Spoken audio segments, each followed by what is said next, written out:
The past few days have been a whirlwind for James Whitfield, the first ever black principal of Colleyville Heritage High School, in Colleyville, Texas, has been in a months-long battle with community members over critical race theory, which, despite far-right fear-mongering, acknowledges the country's long history of racism and the resulting inequity that factors into policyholders. Whitfield's battle goes back to a 2020 letter he sent to parents regarding the murder of George Floyd, in which he wrote that systemic racism is alive and well.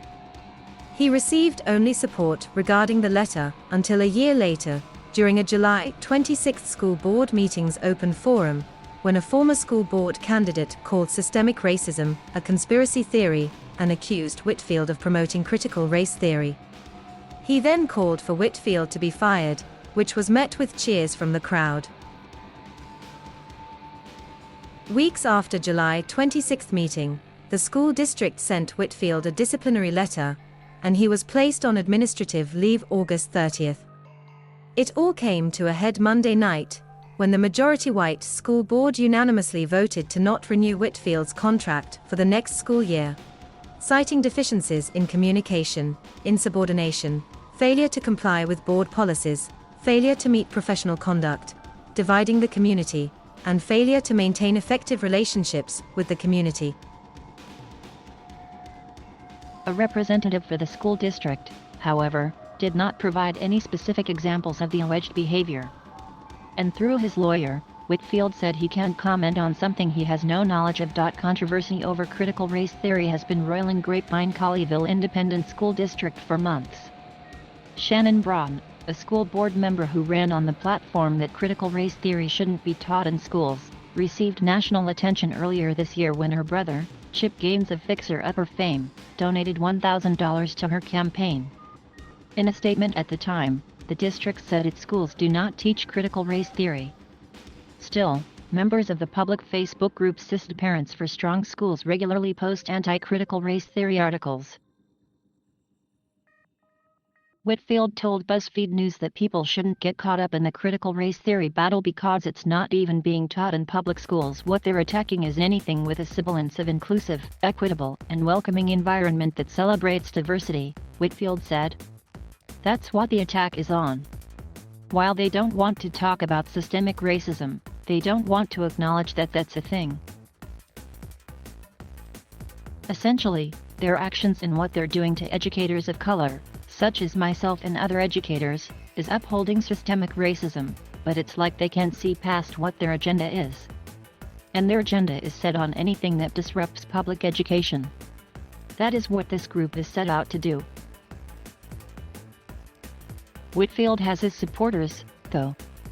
Before the vote Monday night, dozens of students, parents, and community members spoke in favor of reinstating him as principal, and some school board members even expressed regret in how they allowed the situation to unravel. School board member Coley Cantor asked her kids to learn from her mistakes for not speaking up when Whitfield was unjustly attacked. Still, she and the 6 others on the board voted to not renew Whitfield's contract. Whitfield called her vote disappointing. She even came up to me before the meeting and gave me a hug and said, "Hey, I'm so sorry. You know I love you and I'm going to let everybody know how I feel about you tonight," Whitfield said. Cantor told BuzzFeed News on Thursday she can't comment on anything regarding the situation. The president of the school board did not respond to a request for comment. Whitfield said based on what people in the community are saying, he's their biggest fear. "I think I was the quintessential boogeyman for them," Whitfield said. "It made it really easy for them based on my race and who I aspire to be as an educator. And it's really easy for them to spark fear in people that have no idea of who I am." Monday's vote was just the first part in a 2-step system. Whitfield will now get the chance to tell the board his side of the story. In a statement, the district said they're working carefully to adhere to appropriate procedures and laws regarding the proposed non-renewal of an employee's contract.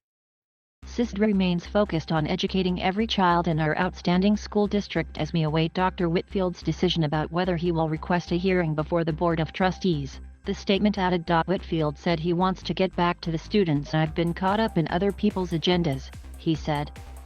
My only agenda is serving kids and making sure that every student walking those halls has access to a great education.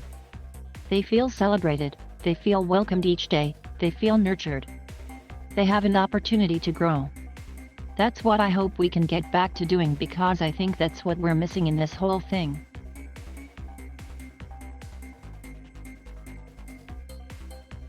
Thank you for watching. Please subscribe.